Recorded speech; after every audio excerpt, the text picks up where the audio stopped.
பிரியமானவர்களே, வேதம் சொல்லுவதை நாம் கவனிக்கும் போது நம்முடைய ஆன்மீக வாழ்க்கை மாற ஆரம்பிக்கிறது. கர்த்தர் ஒரு வசனத்தை நம்ம சொல்லுகிறார் என்றால் அந்த வசனத்தை நாம் கவனமாய் பார்க்க வேண்டும். அங்கே எழுதியிருக்கிறது 45ஆம் வசனம், இப்படி செய்வதனாலே நீங்கள் பரலோகத்தில் இருக்கிற உங்கள் பிதாவுக்கு புத்திரராயிருப்பீர்கள். இப்படி செய்வதனால நீங்கள் பரலோகத்தில் இருக்கிற உங்கள் பிதாவுக்கு புத்திரராயிருப்பீர்களாம். ஏனென்றால் அவர் தீயோர் மேலும் நல்லோர் மேலும் தமது சூரியனை உதிக்க பண்ணி நீதி உள்ளவர்கள் மேலும் அநீதி உள்ளவர்கள் மேலும் மழையை பெய்ய பண்ணுகிறார். அப்போ ஆண்டவர் ஒரு மனுஷன் மேல, சரி இவன் தீயோர், இவங்க மேல நான் மழையை கொடுக்க மாட்டேன்னு சொன்னா இன்னைக்கு நாட்டு நிலைமை என்ன ஆகும்? இவங்க அநீதி செய்யறாங்க, அதனால நான் மழையை கொடுக்க மாட்டேன்னு சொன்னா நாட்டுடைய நிலை என்ன ஆகும்? ஆண்டவர் இந்த இடத்துல சொல்லுகிறார், அவர் தீயோர் மேலும் நல்லோர் மேலும் தமது சூரியனை உதிக்க பண்ணுகிறாராம். இவங்க தீயோர், அதனால சூரியனை நான் உதிக்க பண்ண போகிறது இல்லை அப்படின்னு ஆண்டவர் செஞ்சது இல்லையே. அவருடைய பிரியமானவர்களே, அவர் நீதி உள்ளவர் மேலும் அநீதி உள்ளவர் மேலையும் மழையை பெய்ய, அவர் நீதி உள்ளவர்களாக இருக்கலாம் அநீதி உள்ளவர்களாக இருக்கலாம், அவங்க மேல ஆண்டவர் என்ன செய்கிறாராம்? மழையை பெய்ய பண்ணுகிறாராம். இந்த வசனத்தை கேட்டுக்கொண்டிருக்கிற தேவ ஜனமே, அப்ப ஆண்டவரே அவன் நீதியா இருந்தானே அநீதியா இருந்தானே, அவங்க தீயோர்களா இருந்தாலும் நல்லோர்களா இருந்தாலும், ஆனா ஆண்டவர் என்ன செய்கிறார்? அவன் அந்த தீயோர்களுக்காக அவர் சூரியனை அடைப்பதில்லை, அந்த அநீதி உள்ளவர்களுக்காக அவர் மலையை அடைப்பதில்லை. கர்த்தருடைய பிரியமானவர்களே, அப்ப ஆண்டவர் வேறுபாடு இல்லாமல் பட்சபாதம் இல்லாமல் அவர் சூரியனையும் மழையும் அவன் உதிக்க பண்ணுவார் என்றால், மழையை பெய்ய பண்ணுவார் என்றால், நீங்களும் நானும் அவருடைய புத்திரர். அதாவது இப்படி செய்கிறதுனாலே நீங்கள் பரலோகத்தில் இருக்கிற உங்கள் பிதாவுக்கு புத்திரராயிருப்பீர்கள். எப்படி செய்கிறதுனாலே? நீங்கள் உங்கள் சத்துருக்களை சிநேகிக்கிறதுனாலே, உங்களை சபிக்கிறவர்களை ஆசீர்வதிக்கிறதுனாலே, உங்களை பகைக்கிறவர்களை நீங்கள் நன்மை செய்கிறதுனாலே, உங்களை நிந்திக்கிறவர்கள் இல்லட்டா உங்களை துன்பப்படுத்துவதற்காக நீங்கள் ஜெபம் பண்றதுனாலே, இப்படி செய்கிறதுனாலே இல்லனா இப்படி செய்வதனாலே நீங்கள் பரலோகத்தில் இருக்கிற உங்கள் பிதாவுக்கு புத்திரராயிருப்பீர்கள். அப்ப இங்க எழுதப்பட்ட புத்திரர் யார்? இது வளர்ச்சி அடைந்த ஆன்மீக நிலையிலே ஒரு நல்ல ஒரு பருவம் அடைந்த ஆன்மீக வாழ்க்கையிலே ஒரு உயர்தரம் உடையவர்களாக இருக்கிற தேவ பிள்ளைகளை குறித்து இந்த இடத்துல தெளிவாக எழுதப்பட்டிருக்கிறது. அன்பு தேவ ஜனமே, இந்த வார்த்தையை கேட்டுக்கொண்டிருக்கிற உங்கள் வாழ்க்கையில தானே நீங்கள் இப்படிப்பட்ட நிலையை வளர்த்துக் கொள்வீர்களாக, நீங்கள் யார் என்பதை புரிந்து கொள்வீர்களாக. எல்லாரை போல நீங்கள் சண்டை போடுகளாக இருக்கக்கூடாது, எல்லாரை போல நீங்கள் சபிக்கிறவர்களாக இருக்கக்கூடாது, எல்லாரை போல நீங்கள் பகைக்கிறவர்களாக இருக்கக்கூடாது, எல்லாரை போல நிந்திக்கிறவர்களாக இருக்கக்கூடாது, எல்லாரை போல துன்பப்படுத்துவர்களாக இருக்கக்கூடாது. மாறாக நன்மையும் செய்ய வேண்டும், மாறாக ஜெபிக்க வேண்டும், மாறாக அவர்களை ஆசீர்வதிக்க வேண்டும்.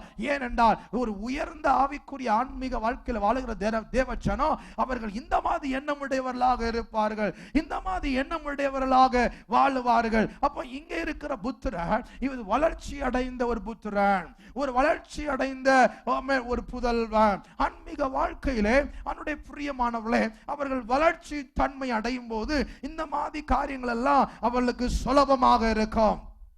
இந்த வார்த்தையை கேட்டுக்கொண்டிருக்கிற உங்கள் வாழ்க்கையில இப்படிப்பட்ட ஒரு வளர்ச்சி வருவதாக அன்னுடைய பிரியமானவர்களே, ஆமென். கர்த்தர் சொல்லுவதை நம்ம கீழ்ப்படிந்து செய்யும் போது, அதாவது நாம் செய்ய போகிறது இல்ல, நமக்குள்ள தேவன் அந்த ஆவியானவரை கொடுத்திருக்கிறார். அவர் பரிசுத்த ஆவியானவர். அவர் இந்த காரியத்தில் நீங்க சரண்டர், அதாவது நீங்கள் அர்ப்பணிக்கும் போது அவர் இந்த லெவல்ல உங்களை மெயின்டைன் பண்ண அவர் கிருபை உள்ளவராக இருக்கிறார். ஏனென்றால் பரிசுத்த ஆவியானவர் மனுஷனுக்கு கொடுக்க எதற்கு தெரியுமா?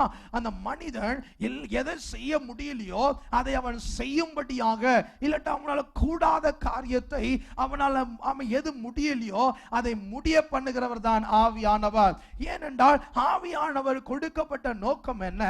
ஆவியானவர் இந்த வேத வார்த்தைகள் இருக்கிற எழுத்துக்கள் எல்லாம் சில வாசிக்கும் போது, ஐயோ இதெல்லாம் செய்ய முடியுமா, ஐயோ இந்த மனிதர்கள் இது பண்ண முடியுமா அப்படின்னு நமக்கு கேள்விகள் வருகிறது. ஆனால் இது உண்மையாகவே நீங்கள் உங்கள் சரீரத்தினால் நிறைவேற்ற முடியாது, உங்கள் சரீரத்தின் எண்ணத்தினாலே இதை நிறைவேற்ற முடியாது. ஆனால் இதை ஆட்கொண்டு, இல்லவிட்டால் உங்கள் சரீரத்தை ஆட்கொண்டு, உங்கள் ஐம்பலத்தை ஆட்கொண்டு, ஆமென், இதையெல்லாம் நீங்க செய்யத்தக்க பரிசுத்த ஆவியானவர் அவர் நிச்சயமாய் உங்களுக்கு தயவு செய்கிறார். சில நேரங்களில் நான் கேள்விப்பட்டிருக்கிறேன், சில நேரங்களில் சிலருடைய சாட்சிகளை நான் கேட்டிருக்கிறேன். ஆமென், ஒரு காலத்தில் நான் கோபம் உள்ளவனாக இருந்தேன், ஒரு காலத்தில் நான் ரொம்ப மூர்க்கம் உள்ளவனாக இருந்தேன், ஒரு காலத்தில் அடிதடி போடுகிறவனாக இருந்தேன், ஒரு காலத்தில் குடிக்கிறவனாக இருந்தேன், ஒரு காலத்தில் சபிக்கிறவனாக இருந்தேன், ஒரு காலத்தில் துன்பப்படுத்துவர்களாக இருந்தேன். ஆனா என்னைக்கு இயேசுவை அறிஞ்சு கொண்டனோ அன்று முதல் இன்னைக்கு நான் சமாதானம், அன்பு, பொறுமை, தாழ்மை, இதெல்லாம் எனக்குள்ள வந்திருக்கிறது. நான் யோசிக்கிறேன், இதெல்லாம் எப்படி வந்தது? ஒரு காலத்தில் என்ன கோபப்படுவேன், ஒரு காலத்தில் என்ன மூர்க்கமாக இருப்பேன், ஒரு காலத்தில் என்ன எரிச்சலாக நான் இருப்பேன், ஒரு காலத்தில் மற்றவர்களை துன்பப்படுத்துவது என்பது எனக்கு கிடைச்ச சந்தோஷம் நினைச்சிட்டு இருந்தேன். ஆனா இன்னைக்கு அதெல்லாம் ஆமென் இயேசுவை அறிஞ்ச பிறகு அப்போஸ்தலனாகிய பவுல் சொல்லுகிறார், அதை நான் குப்பை என்று எண்ணுகிறேன். வேதத்தில் பிலிப்பியர் அதிகாரத்தில் வாசிக்கும் போது 2ஆம் அதிகாரத்தில் 3ஆம் அதிகாரத்தை எழுதும் போது இதை குறித்து அவர் சொல்லுகிறார். ஆமென், நான் எனக்கு லாபமானது எல்லாம் நான் நஷ்டம் என்றும் குப்பை என்றும் என்கிறேன் சொல்லுகிறார். அன்னுடைய பிரியமானவர்களே, இயேசுவை அறிகிற அறிவு அது எனக்கு மேன்மையானது என்று சொல்லுகிறார். அவரை அறிந்து கொள்வதே எனக்கு மேன்மை என்று சொல்லுகிறார். அதுவரை அவருக்கு இருந்த எல்லா காரியமும் அவருக்கு இந்த வைராக்கியம், அவருக்கு இருந்த எல்லா படிப்புகளையும் அவர் சொல்லுகிறார், இயேசுவை அறிகிற அறிவினால இது எனக்கு இப்ப மேன்மையானது அல்ல. இப்ப எனக்கு மேன்மையானது என்ன தெரியுமா? அவரை என்ன அறியணும், என்னை என்ன நோக்கத்தோடு அழைத்திருக்கிறாரோ அந்த லெக்கை நோக்கி நான் ஓடணும் என்று அவர் சொல்லுகிறார். கர்த்தருடைய பிரியமானவர்களே, ஆண்டவரை அறிய அறிய, தெய்வத்தை அறிய அறிய நமக்கு மேன்மையா இருக்கிற எல்லாமே அது அப்படியே குறைந்து போகிறது. மேன்மை இயேசுவே. சிலர் ரதங்களை குறித்தும் குதிரைகளை குறித்தும் மேன்மை பாராட்டுகிறார்கள். அவர்கள் முறிந்து விழுந்தார்கள், நாங்களோ எழும்பி இருக்கிறோம். எங்கள் மேன்மை இயேசு, எங்கள் மேன்மை தேவனை குறித்த இருக்கிறது. அவருடைய பிரியமானவர்களே, சிலருடைய மேன்மைகள் குதிரைகளை குறித்தோ, சிலருடைய மேன்மைகள் ரதங்களை குறித்தோ, சிலருடைய மேன்மைகள் தன் பணத்தை குறித்தோ, சிலருடைய மேன்மைகள் தன் குடும்பத்தை குறித்தோ, சிலருடைய மேன்மைகள் தன்னுடைய படிப்பு, தன்னுடைய எஜுகேஷனை குறித்தோ, சிலருடைய மேன்மைகள் தன்னுடைய குடும்பத்தில் இருக்கிற யாரோ ஒரு அதிகாரியா இருக்கிறதுனால சில மேன்மைகள். ஆனா வேதம் சொல்லுகிறது, அவரை அறிகிற அறிவினால இதெல்லாம் மேன்மையாய் தோன்றுகிற எல்லாமே அது நமக்கு குப்பையாய் மாறி விடுகிறதா. அவருடைய பிரியமானவர்களே, தேவனை எந்த அளவுக்கு நாம் அறிகிறோமோ, ஆண்டவருடைய பிரியமானவர்களே, அந்த அறிவு நம்முடைய வாழ்க்கையில் தாழ்மையை கொண்டு வருகிறது, அந்த அறிவு நமக்கு பொறுமையை கொண்டு வருகிறது, அந்த அறிவு நமக்குள்ளே எல்லாருடைய சாந்தமாய் இருக்க சொல்லுகிறது, அந்த அறிவு அன்பு ஐக்கியமாய் வாழ சொல்லுகிறது, ஒரு மன பாட்டோடு வாழ சொல்லுகிறது, ஒருவரை ஒருவர் கனப்படுத்த சொல்லுகிறது, ஒருவரை ஒருவர் உயர்த்தி பேச சொல்லுகிறது, ஒருவரை ஒருவர் மற்றவர்களை பெரிதாய் பேசி அவர்களை குறித்து சந்தோஷம் அடைய செய்கிறது. ஏனென்றால் தேவனை அறிகிற அறிவு, இல்லவிட்டால் ஆவியானவர் நடத்தப்படுகிற அந்த அனுபவம், அந்த கிரீக் லாங்குவேஜ் சொல்லுகிறது, அந்த கிரேக்க பதம் சொல்லுகிறது யோஸ், அது புத்திரர்களாய் மாற்றி விடுகிறது. அந்த புத்திரர் லெவல்ல வரும்போது, அந்த புத்திரர் லெவல்ல வரும்போது நம்ம எல்லாரும் நேசிக்க ஆரம்பிக்கிறோம். நம்முடைய சத்துருக்கள் எல்லாம் நேசிக்க அதெல்லாம் ரொம்ப சுலபமாய் மாறி விடுகிறது. நம்மை பகைக்கிறவர்களை நன்மை செய்வது என்பது ரொம்ப சுலபமாய் மாறி விடுகிறது. அவனுடைய பிரியமானவர்களே, நம்மளை சபிக்கிறவங்களை நம்ம ஆசீர்வதிப்பது என்பது ரொம்ப சுலபமாய் மாறிவிடுகிறது. அவனுடைய பிரியமானவர்களே, 46ஆம் வசனம், அந்த மத்தேயு 5ஆம் அதிகாரம் 46ஆம் வசனம் சொல்லுகிறது, உங்களை சிநேகிக்கிறவர்களையே நீங்க சிநேகிப்பீர்களானால் உங்களுக்கு பலன் என்ன? ஒரு மனுஷன் உங்க நல்ல சிநேகமா இருக்கிறான், அவனையே சிநேகிச்ச என்ன பலன் என்று ஆண்டவர் சொல்லுகிறார். ஆயக்காரரும் அப்படியே செய்கிறார் அல்லவா? அப்படின்னு ஆயக்காரர்னா ஒரு டேக், அதாவது அந்த நாட்களிலே ஆயக்காரர்கள் அந்த பணம் வரி வசூலிப்பவர்களை குறித்து ஆயக்காரன் சொல்லப்பட்டிருக்கிறது. அவர்களும் அப்படியே செய்கிறார்களே. அவனுடைய பிரியமானவர்கள், என்றால் இஸ்ரவேல் ஜனம் அந்த ஆயக்காரர்களை தவறாக பார்த்தார்கள். ஏன் தவறாக பார்த்தார்கள் என்றால், இஸ்ரவேல் ஜனம் அடிமைத்தனத்தில் இருந்தது. ரோம அரசாங்கம் இல்ல ரோம சாம்ராஜ்யம் இஸ்ரவேல் நாட்டை அடிமையாக வைத்திருந்தது. அதனால அந்த ரோம அரசாங்கத்திலே பணிபுரிகிறவர்கள் அவர்களை கட்டாயமாக வரி வசூலிப்பு செய்தார்கள். அதனாலே இந்த இஸ்ரவேல் ஜனங்கள் அவர்களை தவறாக பார்த்தார்கள். அவனுடைய பிரியமானவர்களே, அப்ப ஆயக்காரர்கள் தங்களை சிநேகிக்கிறவர்களை தான் சிநேகிப்பாங்க, மற்றவர்களை அவர்கள் பகைத்தார்கள். அதனால ஆண்டவர் சொல்லுகிறார், உங்களை சிநேகிக்கிறவர்களை நீங்க சிநேகித்தால் உங்களுக்கு பலன் என்ன? 47 வசனம் சொல்லுது, 5ஆம் அதிகாரம் மத்தேயு 5ஆம் அதிகாரம் 40 சொல்லுது, உங்கள் சகோதரரை மாற்றும் வாழ்த்துவீர்களானால் நீங்கள் விசேஷித்து செய்கிறது என்ன? ஆயக்காரரும் அப்படியே செய்கிறார்கள் அல்லவா? உங்கள் சகோதரரை மாத்திரம் நீங்கள் சிநேகிப்பீர்களானால் உங்களுக்கு பலன் என்ன? இதை ஆயக்காரன் அப்படியே செய்கிறார்களே. அப்போ நம்முடைய சகோதரரை மட்டும் நம்ம வாழ்த்துனா என்ன பலன் நம்ம கிடைக்க போகிறது? ஆண்டவருடைய பிரியமானவர்களே, அப்போ ஆண்டவர் இந்த இடத்துல சொல்வது என்ன என்பதை நாம் புரிய வேண்டும். நம்ம சிநேகிக்கிறவர்களே சிநேகிச்சுட்டு நம்முடைய சகோதரர் மற்றும் வாழ்த்துல சொன்னா என்ன பெரிய விசேஷ காரியத்தை நம்ம செஞ்சிட்டோம். ஒரு ஆவிக்குரிய வாழ்க்கையில் வளர்ந்தவன் சிநேகிதனை மட்டும் சிநேகிக்க மாட்டான், தன்னை பகைக்கிறவனும் சிநேகிப்பான், தன்னுடைய சத்துருவையும் அவன் சிநேகிப்பான். ஆமென். ஒருத்தரை மட்டும், தன்னுடைய சகோதரரை மட்டும் வாழ்த்த மாட்டான், தன்னுடைய சத்துருவையும் அவன் வாழ்த்துவான். ஏன்? ஏன்னா அவங்க ஆவிக்குரிய நிலையில ஒரு வளர்ச்சி அடைந்த தேவ பிள்ளைகள். 48 சொல்லுது, 45:48, ஆகையால் பரலோகத்தில் இருக்கிற உங்கள் பிதா பூரண சற்குணராய் இருக்கிறது போல நீங்களும் பூரண சற்குணராய் இருக்க கடவீர்களாக. ஆண்டவர் இஸ் a perfection God. அவர் பூரண சற்குணராய் இருக்கிறது போல நீங்களும் பூரண சற்குணராய் இருக்க கடவீர்களாக. is a perfection God. ஆண்டவர்ட்ட குறை ஒன்றும் கிடையாது. அதை போல நாமும் நம்முடைய வாழ்க்கையில பூரண சற்குணராய் இருக்க ஆவியானவர் தானே, பரிசுத்த ஆவியானவர் தானே நம்மை அந்த லெவல்ல நம்மை கொண்டு செல்லுகிற தேவனுடைய ஆவியானவராக இருக்கிறார். கர்த்தருடைய பிரியமானவர்களே, இப்ப நான் சொன்ன இதையெல்லாம் நீங்க ஒண்ணு செய்ய முயற்சி செய்ய தேவையில்லை. நிறைய பேர் சொல்லுவாங்க, பாஸ்டர் நான் முயற்சி செய்யறேன், அன்பா இருக்க முயற்சி செய்யறேன், ஆமென், சத்துருக்களை நேசிக்க முயற்சி செய்யறேன், என்னை சபிக்கிறவர்களை ஆசீர்வதிக்க முயற்சி செய்யறேன், துன்பப்படுத்துறவங்களை நான் ஜெபம் பண்ண விரும்புகிறேன், ஆமென், இப்படி எல்லாம் நான் முயற்சி செய்யறேன், ஆனா என்னால முடியல. இது முயற்சியின் பாதையில் அல்ல, இது தேவ ஆவியானவருக்கு நீங்கள் கொடுக்கிற அர்ப்பணிப்பு.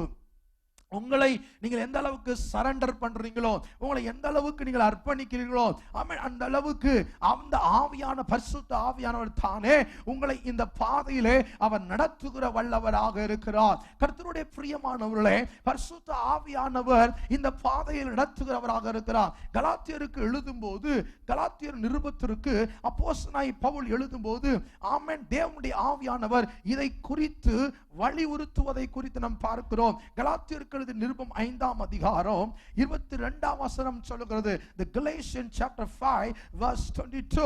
கலாத்தியருக்கு எழுதிய நிருபம் 5ஆம் அதிகாரம், ஆமென், 22ஆம் வசனம். ஆவியின் கனியோ அப்படினா ஆவியானவர் நடத்தப்படுகிறவங்க மூலமாய் என்னெல்லாம் வெளிப்படும்? ஆமென். If you walk by the Spirit or if you lead by the Spirit, there is a productivity. ஆமென். பரிசுத்த ஆவியானவர் நடத்தப்படும்போது அங்கிருந்து உற்பத்தி ஆகிற சில காரியம், அதாவது உங்கள் மூலமாய் என்ன வெளிப்படும்? பரிசுத்த ஆவியினால் நடத்தப்படும் போது அவருடைய பிரியமானவர்களே, நீங்கள் யோசனை மாறுறீங்க. யோசனா ஒரு ஆவிக்குரிய பர்வத்தில் உயர்ந்த நிலையில் இருக்கிற புத்திரனாய் இருக்கிறவன். அப்ப அந்த ஆவியினால் நடத்தப்படும் போது, பரிசுத்தாக நடத்தப்படும் போது அன்பு.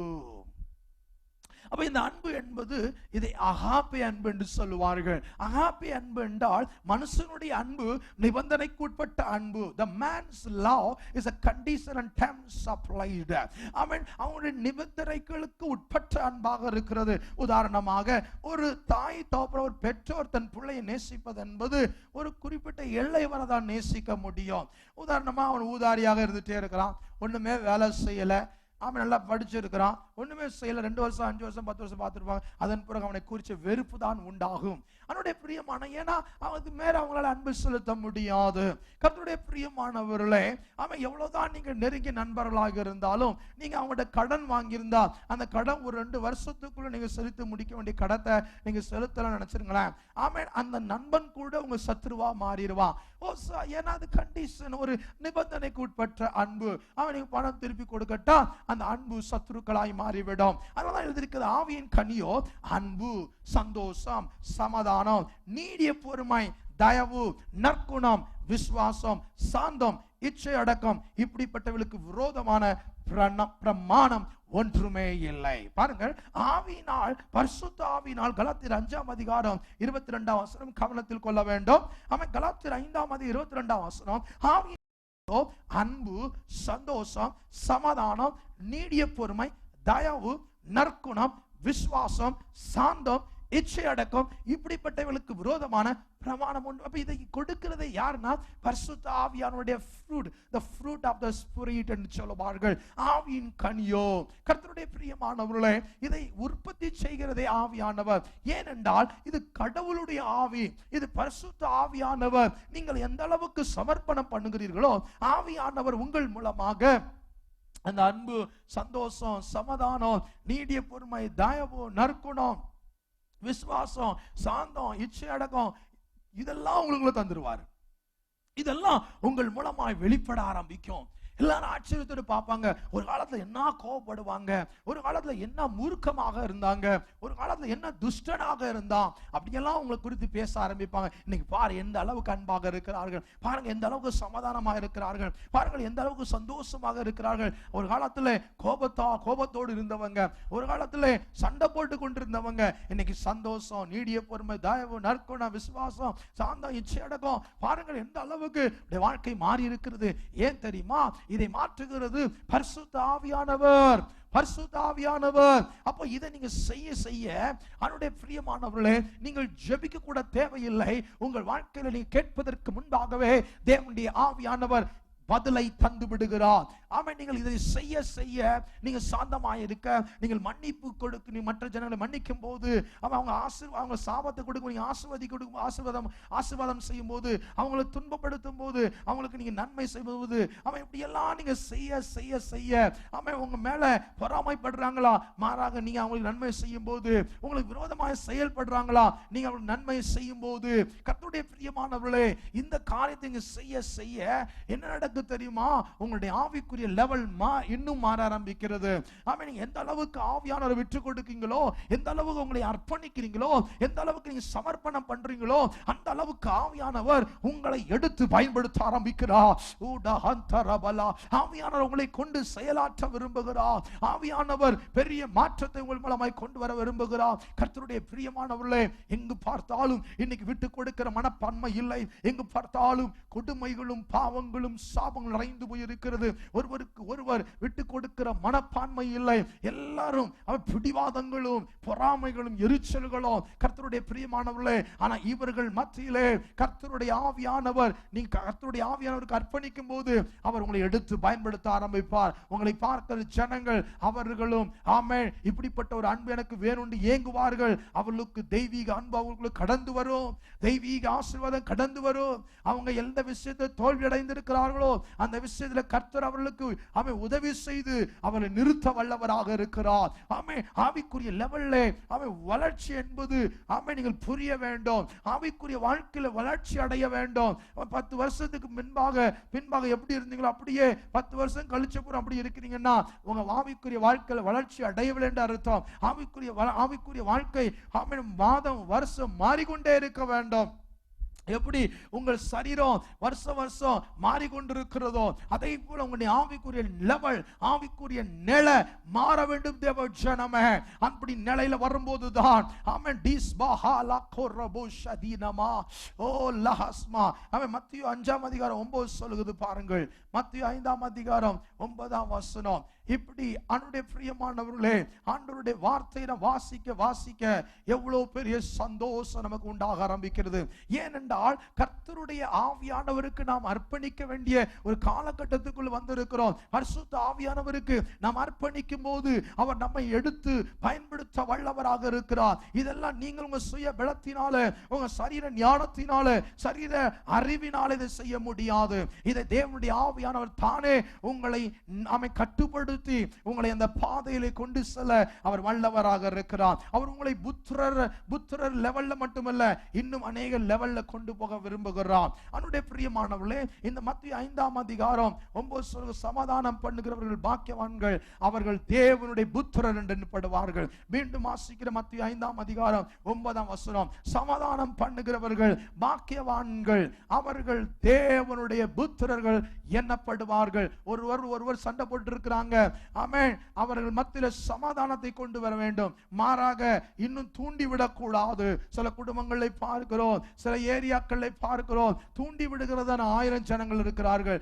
சமாதானம் படுத்துகிறவர்கள் சில சொற்பமான ஜனங்கள் மட்டும் இருக்கிறார்கள். தூண்டி விடுகிறவர்களாய் நாம் இராதபடி மாறாக சமாதானம் பண்ணுகிறவர்களாக. அப்படி நீங்க சமாதானம் பண்ணும்போது உங்களை குறித்து ஆண்டவர் சொல்லுகிறார், நீங்கள் பாக்கியவான்கள், அவர்கள் தேவனுடைய புத்திரர் என்று எண்ணப்படுவார்களாமே.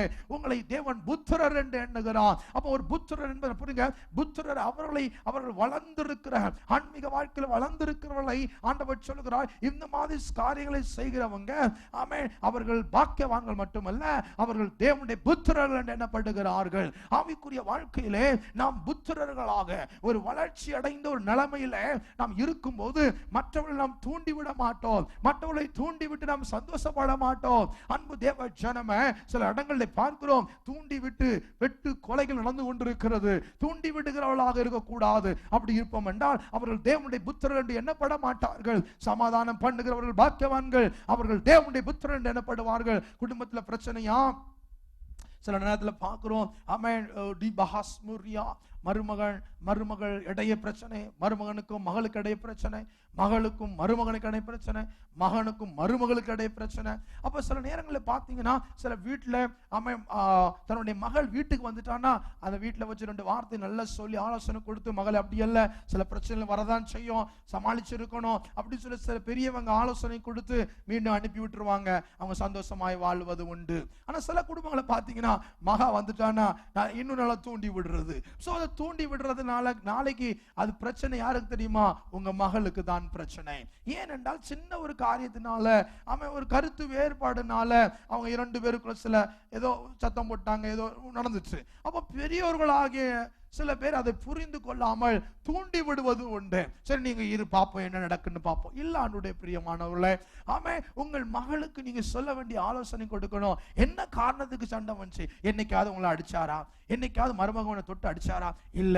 அப்ப என்னைக்காவது உன்னை என்ன திட்டிருப்பாங்களா? இல்ல. அப்ப சின்ன ஏதோ என்ன காரியம், இவ்வளவு சின்ன ஒரு விஷயம், அப்ப இதுக்கு போட்டு நீ இந்த மாதிரி வீட்டுக்கு வந்து சொல்லி ஆலோசனை கொடுத்து அனுப்பி விட வேண்டும். அன்னுடைய பிரியமானவர்களே, சில நேரங்களில் சில பெரியவர்கள் சில தப்புகளும் உண்டு. அன்னுடைய பிரியமா அப்படி செய்யக்கூடாது. நாம் சமாதானம் படுத்துவர்களாக இருக்க வேண்டும். நம்முடைய பிள்ளைகளும் நம்முடைய மருமகனும் சேர்ந்து வாழ்கிறோம்னா, இல்ல மருமகள் ஒரு பிரச்சனையா, மருமகளுடைய காரியமா, அவன் மகனுக்கு சொல்லிக் கொடுக்கணும். மகனே அப்படி அல்ல, அது நம்முடைய உன்னுடைய மனைவி என்று சொல்லி சில வீட்டுல பாத்தீங்கன்னா தூண்டி விடுவது உண்டு. அவளை விரட்டி விட்டுரு, வேற ஒரு மேரேஜ் பண்ணிடுவோம். அவனுடைய பிரியமானவர்களே, இப்படியா நம்ம இருக்கக்கூடாது. சமாதானம் பண்ணுகிறவர்களா? ஏனென்றால் சமாதானம் பண்ணுகிறவர்கள் பாக்கியவான்கள், அவர்கள் தேவனுடைய புத்திரர் என்று எண்ணப்படுகிறார்கள். பாருங்கள், நீங்கள் சமாதானம் பண்றவளா? சில நேரங்களில் உங்களை நம்பி சில குடும்பம் வருவாங்க, அவங்க பெரியவங்க, சரி அவங்ககிட்ட சில ஆலோசனை கேட்பன்னு வருவாங்க. அப்போ நீங்க தூண்டி விடக்கூடாது. அவங்களுக்கு ஆலோசனை கொடுக்கும் போது முடிந்த அளவுக்கு சேர்த்து வைக்க பாருங்கள். சில வீட்டுல பிரிச்சு விடுதலே இருப்பாங்க. அப்ப அப்படிப்பட்ட பெரியோர்களை அணுகுவதை காட்டிலும் நீங்கள் கவனமாக இருக்க வேண்டும். அன்றைய பிரியமானவர்களே, அப்போ சமாதானம், முடிந்த அளவுக்கு சமாதானம் பண்ணுகிறவர்களாக காணப்பட வேண்டும். அவர்கள் தான் தேவனுடைய புத்திரர் என்று எண்ணப்படுகிறார்கள். அவர்களை தான் தேவன் புத்திரர் என்று சொல்லுகிறார். என்னோடு சேர்ந்து கண்களை மூடி ஜெபம் பண்ணுவோம். ஆண்டவரே, இந்த நாளுக்காரன் ஜெபிக்கிறேன் கர்த்தாவே, இயேசுவின் நாமத்தினால என்னோடு இணைந்திருக்கிற சகோதர சகோதரிகளுக்காக ஜெபிக்கிறேன். என்னோடு இணைந்திருக்கிற வாலிபர்களுக்காக, வாலிப பிள்ளைகளுக்காக, சிறு குழந்தைகளுக்காக ஜெபிக்கிறேன். அப்பா, நிச்சயமாய் முடிவுண்டு, உன் நம்பிக்கை வீண் போகாது என்று சொன்ன தெய்வம், ஆண்டவரே ஸ்தோத்திரம். பிள்ளைகள் தேவனால் வரும் ஈவு என்று எழுதியிருக்கிறது அல்லவா? பிள்ளைகள் தேவனால் வரும் ஈவு என்று எழுதியிருக்கிறது அல்லவா? ஆண்டவரே, பிள்ளைகளுக்கு அந்த ஆண்டவரே திருமணமாகி குழந்தை இல்லாமல் இருக்கிற அருமையான பிள்ளைகளுக்காக நான் ஜெபிக்கிறேன் கர்த்தாவே. தேவன் இப்பொழுது அந்த கற்பத்தின் கனியை கர்த்தர் கொடுப்பதற்காய் கிருபைக்காய் நன்றி அப்பா. அப்படியாய் தோப்பனே சில குடும்பங்கள் ஆண்டவரே அப்பா ஸ்தோத்திரம், பிள்ளைகள் படிக்க முடியாம கஷ்டப்படுறாங்கப்பா. கர்த்தர் அந்த விசேஷ ஞானத்தின் களஞ்சியமாய் இருக்கிற அந்த ஞானத்தை தேவன் கொடுத்தல்லும்படியா நான் ஜெபிக்கிறேன் ஆண்டவரே. எந்த சப்ஜெக்ட்ல எந்த பாடத்துல அவர்கள் போராடி கொண்டிருக்கிறார்களோ அந்த போராட்டம் முடியட்டும் என்று சொல்லுகிறேன். அப்படி ஆய்தோப்புனே தொழிலே ஆண்டவரே நஷ்டத்தின் மேல நஷ்டம் அடைந்து கொண்டிருக்கிற அருமையான குடும்பத்துக்காக ஜெபிக்கிறோம்ப்பா. அந்த நஷ்டங்கள் மறையட்டும் என்று சொல்லுகிறேன் இயேசுவின் நாமத்தினால. இந்த நேரத்துல தானே ஆண்டவரே கர்த்தர் ஆண்டவரே ரிகவரி பண்றதுக்காக நன்றி. அவங்க எதை இழந்தார்களோ அதை திருப்பி தேவன் இருமடங்காக தேவன் கொடுத்து அவர்களை உயர்த்துகிறதுக்காக ஸ்தோத்திரம் அப்பா. ஆண்டவரே அவருடைய வியாபாரத்தில் இருக்கிற பிரச்சனைகள் மறையட்டும், வியாபாரத்தில் இருக்கிற நஷ்டங்கள் விலகட்டும் அப்பா.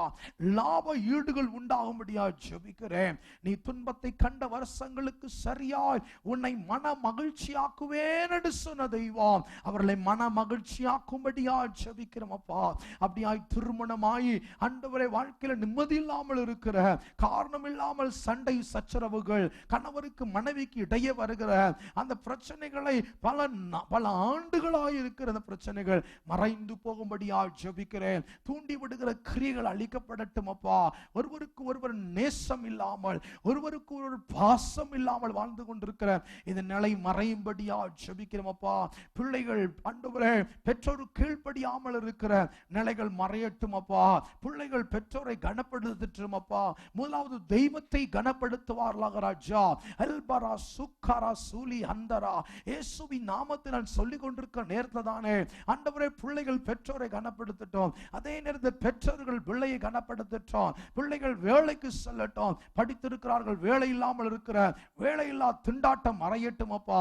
நன்றான வேலைகளை கொடுத்து கர்த்தர் உயர்த்தும்படியா ஜெபிக்கிறேன். சர்மத்தில் இருக்கிற நோய்கள், உடம்புல இருக்கிற நோய்கள், உடம்புல இருக்கிற வியாதிகள் இந்த சனம் தான இயேசுவின் நாமத்தில் கட்ட கொடுக்கிறேன். இப்பொழுது உங்க மேல மின்சாரம் போல ஒரு வல்லமை இறங்கி வருகிறது. ஆமென். அந்த வியாதிகள், அந்த நோய்கள் மறைகிறது இப்பொழுது. ஆமென். படுக்கையில் இருக்கிற சகோதரனை கர்த்தர் விடுவிக்கிறார். படுக்கையில் இருக்கிற சகோதரியை கர்த்தர் விடுவிக்கிறார். மருத்துவமனைகள் இருக்கிற சகோதரனை கர்த்தர் விடுவிக்கிறார். மருத்துவமனையில் இருக்கிற சகோதரி கர்த்தர் விடுவிக்கிறார். எந்த நிலையில் நீங்க இருந்தாலும் இப்பொழுது உங்க நிலையை மாற்றுகிற தெய்வீக அபிஷேகம், விடுதலை கொடுக்கிற அபிஷேகம், ஆண்டவருடைய ஜீவன் இறங்கி வருகிறது. ஆமென். பிசாசு அழிக்கவும் கொல்லவும் வேற எதற்கும் வரான். நான் உங்களுக்கு நித்திய ஜீவனை, நான் உங்களுக்கு பரிபூர்ண ஜீவனை நான் கொடுக்க வந்தேன் சொன்ன தெய்வம் ஆண்டவருடைய ஜீவனை தின்னு கொண்டிருக்கிறார். அவருடைய ஆண்டவர் எந்த நோயாய் இருந்தாலும் அந்த நோய்க்கு நான் கட்டளை கொடுக்கிறேன். இப்பொழுது இயேசுவின் ஜீவன் இறங்கட்டும். மரித்து போயிருக்க அந்த இடத்துல ஜீவன் இறங்கட்டும் அப்பா. நரம்பு எலும்புக்குள்ள ஜீவன் இறங்கட்டும் ஆண்டவரே. பழுதடைந்து இருக்கிற பகுதியில் தேவனுடைய ஜீவன் இறங்கட்டும் இந்த நேரத்தில் ஆண்டவரே. உம்முடைய அற்புதம் நடக்கிறதுக்காக நன்றி அப்பா. உம்முடைய அதிசயம் நடக்கிறதுக்காக நன்றி அப்பா. வீட்டு மனை கட்ட முடியாத இருக்க நில ஆண்டவர், வீட்டில் இருக்கிற சில வீட்டு நிலத்தில் இருக்கிற பிரச்சனைகள் ஆண்டவர் எல்லாம் மறையட்டும் ஆண்டவரே. கர்த்தாவே வாடகை வீட்டில் உட்கார்ந்து கொண்டிருக்கிற இந்த நில மாறி சொந்த வீட்டுக்குள்ள பிரவேசிக்க இருக்கிற எல்லா தடைகளும் மாறும்படியா ஜெபிக்கிறோம்ப்பா. வருமானங்களை ஆசீர்வதிங்க. குடும்பத்தில் நிம்மதியும் சமாதானம் நிலைத்திருப்பதாக என்று சொல்லி ஜெபிக்கிறேன் இயேசுவின் நாமத்தில் கேட்கல பிதாவே. ஆமென். ஆமென். கர்த்தர் தாமே ஆசீர்வதிப்பாராக. தொடர்ந்து இந்த நிகழ்ச்சியை நீங்கள் பாருங்கள், மற்றவர்கள் அறிமுகப்படுத்துங்கள். உங்களுக்கு கர்த்தர் செய்த நன்மைகளை நிச்சயமாய் எங்களுக்கு நீங்கள் தொடர்பு கொண்டு ஆமென் உங்களுடைய கருத்துக்களை, உங்களுக்கு கர்த்தர் செய்த நன்மைகளை பகிர்ந்து கொள்ளுங்கள். கர்த்தர் தாமே உங்களை ஆசீர்வதிப்பாராக. எங்கள் முகவரி பெதஸ்தா காஸ்பல் மிஷன், மேல மெஞ்ஞானபுரம், தென்காசி தாலுகா, திருநெல்வேலி மாவட்டம் 627814. Cell number 9711702207. கர்த்தர் தாமே உங்களை ஆசீர்வதிப்பாராக. ஆமென். ஆதாரமே எத்தனை நிந்தைகள், எத்தனை